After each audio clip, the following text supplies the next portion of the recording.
Hey everybody, Susan here with Pumpkin Hill Stampers.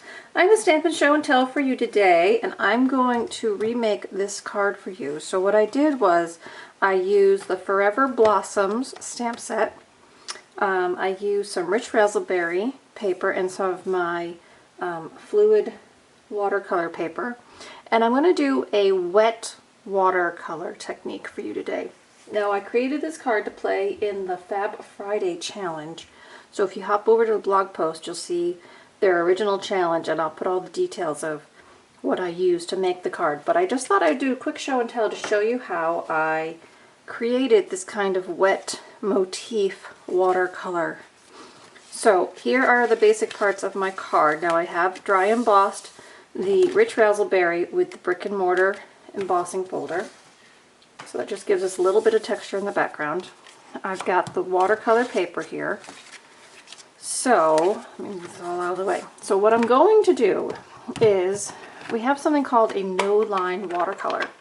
And the idea is that you stamp it very lightly in Sahara sand, and then you watercolor with your either watercolor pencils or your aqua painter in and around that line. And the original line kind of drifts out. So I'm going to try it with a wet watercolor technique. So I'm actually going to spritz my paper. Let's bring in a little mess mat here. I'm going to spritz my paper with my spritzer, just with water inside. So I'm just kind of priming the paper so it's wet. Now when your paper is wet, it grabs your ink differently and it starts to run a little bit. So I'm just going to ink up my blossom here. And I'm going to stamp it like 3 times and see how the water is making it kind of run. Okay, so 3 times. So I kind of have some detail and I have some watercolor drifting off. Now what I'm going to do is I'm going to flip it right over and I'm going to mat it. So that kind of helps dry it a little bit. Now I'm going to stamp it again. So these aren't photopolymer, but I can get pretty close to where I was. And that's okay with me. It's okay that it kind of has that drifting look to it. It's not exactly where I had it the first time, and I thought that was kind of a nice antiquing technique. So there is our stamped image. Now I'm going to zoom in and I'm going to sit down so that you can watch me as I watercolor. So how's that? I'll try to stay in the zoom here. Alright, so I've got my aqua painter and I'm going to do the green first. I've got Old Olive.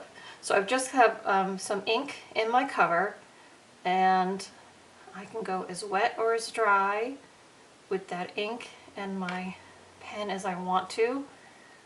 Okay, so I'm just going to try to grab the leaves and very lightly, see now that's a little bit wet, very lightly tap some color in where the leaf has been stamped. Okay. And if you watercolor it the first time and you decide you want it to have a little more color to it after it dries, you can go back and put another layer of watercolor right over the top. Now remember, the wetter your project is, the less control you have over it. But as it dries, you gain more control back. So again, remember, mine is kind of a double stamped image, so it's not an exact, it really is kind of a blurry watercolor. See if I can just add a little bit of this green pigment into that area. Okay. So, and I'm going to come right along the branches as well with some green. So if you want more detail, you want drier brushes and drier ink. If you want a little more flow, then you want wetter. Makes sense, right? Okay, so there's the green. Now, I'm going to switch over and I'm going to use my rich raspberry so it ties in with my card base, and I'm just going to add pigment to my flowers. And it's okay with me that some are going to be darker and some are going to be more washed out.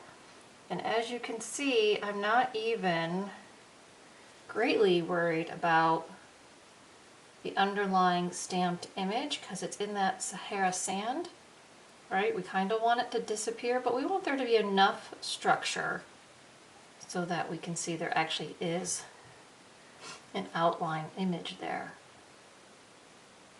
So just add little spots of some color in there, and that's going to flow with the water all on its own. Keep on moving.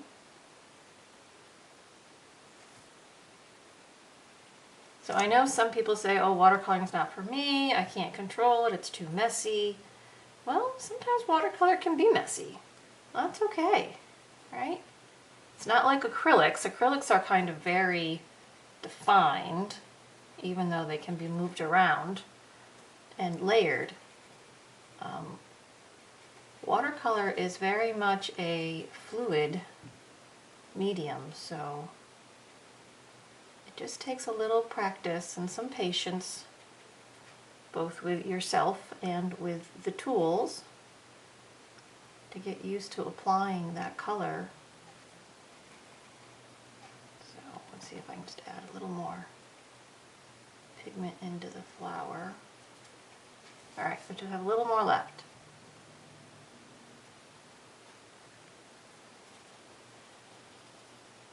I've got a little more water. Just a little more. There. It's getting a little too dry for me, at least on this project.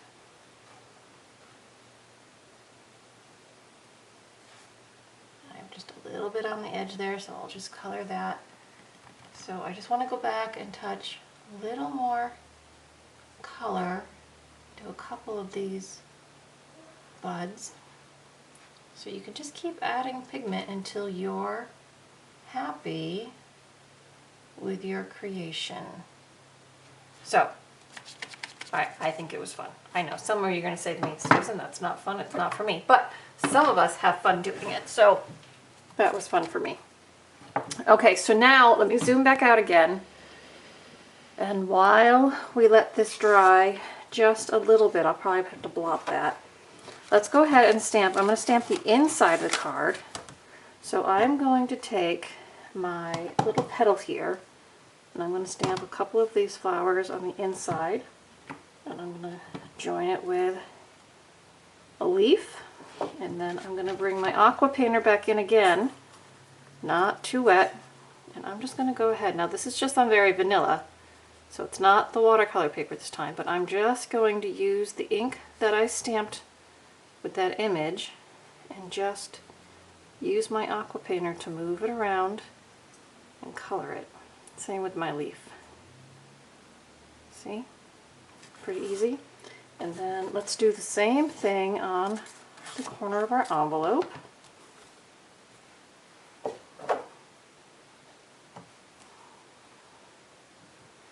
And again, not too wet.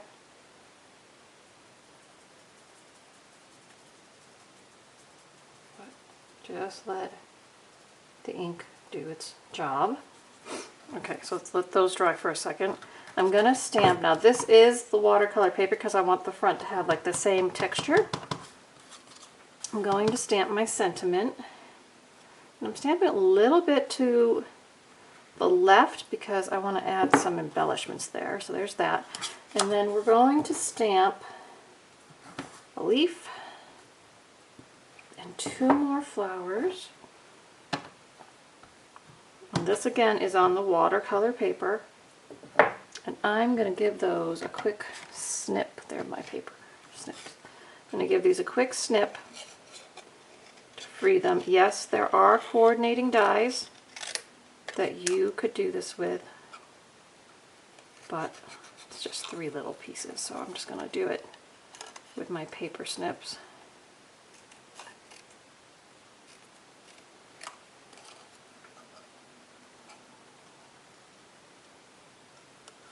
So let's free our leaf. And we'll trim out our flower. Now when you're fussy cutting, they don't have to be right on the line. You can leave yourself a little bit of an edge if you want. Remember, they're your cards, handmade, so there's no rules. Some people like there to be an edge, some people don't like there to be an edge. It's your card. You can make it any way you want to make it.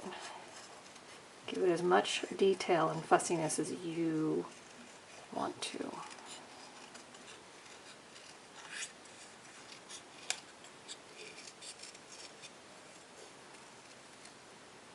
Okay, so there's all our pieces. So let's see if we can't put this card together. All right, here we go. So there's that. So I'm going to add the inside just to get it off the table. So that's just going to mimic my front. Right. Oh, and I have one more expression for the inside. Now this is kind of fun because it's a very small little sentiment, so I'm just going to put it down here on the bottom. So it's not really going to draw away from your main card, it's just going to be a little sentiment there on the bottom. Okay, now there is one thing with watercolor paper. Now I'm going to blot this again, just so I can work with it dry. The tricky thing with it is that it doesn't always like to stick with our adhesive, particularly our snail adhesive. So I'm going to load up the back of this panel with dimensionals. So it's going to give it a little bit of pop. It's going to help it really be secure, and it's going to add a nice dimension to our card. So let's pull all these off.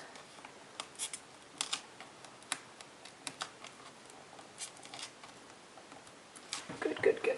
Okay, so flip this over. Put that right here on the card.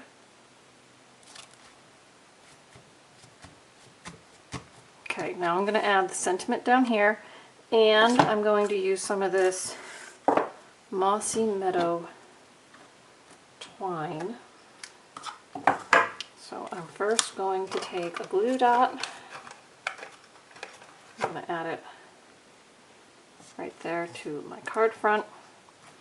I'm going to loop this a couple of times into that glue dot. Just kind of swirl it. Oop, come on, let's stick. 1,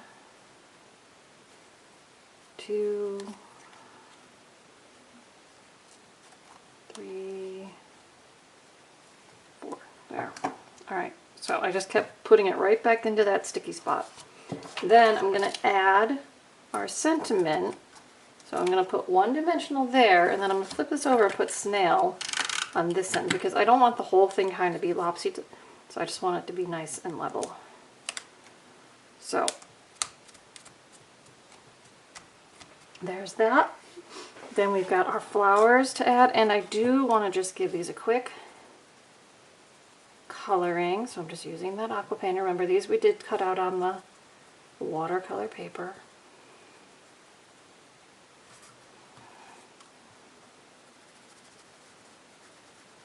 Some fun color in there, and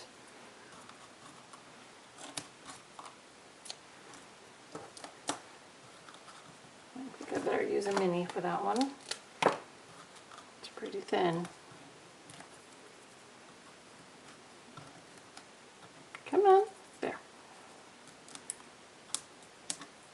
Okay, so I'm going to tuck my leaf kind of back there. I'm going to overlap my flowers here. And there's our project. So I hope you enjoyed our little wet watercolor. Again, this was for the Fab Friday challenge. So I'll have the link and you can go check out all the other fun stuff that they had shared on the blog. And I hope you give watercoloring a try. Alright everybody, thanks so much for joining me today, and I'll see you again real soon. Do some fun stamping. Thanks. Bye-bye.